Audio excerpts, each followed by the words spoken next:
जमाना कदीम में एक खूबसूरत मगर पुरस्कार शहजादी एलारा एक शीश महल में कैद थी। महल का बाग नायाब नीले फूलों से भरा था और वहां का हर पौधा एक जादुई कहानी सुनाता था। मगर शहजादी की आंखों में एक अजीब उदासी थी।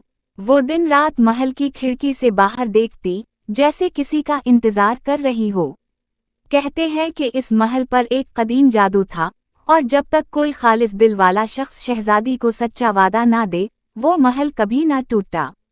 कई बहादुर शहजादे आए, मगर सब नाकाम रहे। वो वादे तो करते, मगर उनके दिल में खौदगर्जी छपी होती। एक दिन एक आम चरवाहा एलून जंगल में अपनी भेड़ें चरा रहा था कि वो गलती से शीश महल के करीब जा पहुंचा। जैसे ही उसने बाग में कदम रखा, नीले फूलों ने सरगोशियां शुरू कर दें, जैसे कोई राज बता रहे हूं। इसने खिड़की से झांकती शहजादी को देखा और बेसाख्ता कहा, तुम बहुत उदास लग रही हो, क्या मैं तुम्हारी मदद कर सकता हूं? ये सुनकर शहजादी की आंखों में उम्मीद जागी। इसने अलून को अपनी कहानी सुनाई और कहा, अगर तुम वाकई सच्चे दिल से मेरी मदद करना चाहते हो तो मुझे वादा करो कि चाहे कुछ भी हो, तुम मुझे छोड़कर नहीं जाओगे।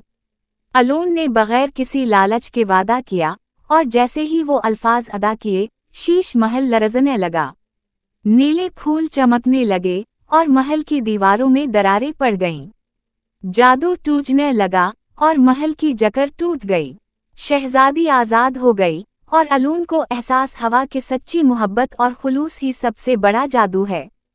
इस दिन के बाद शहजादी और अलून ने साथ मिलकर एक नई जिंदगी का आगाज किया, जहां ना कोई जादू था और ना कोई कैद, बस एक खूबसूरत हकीकत जिसमें मोहब्बत और सच्चाई का राज था।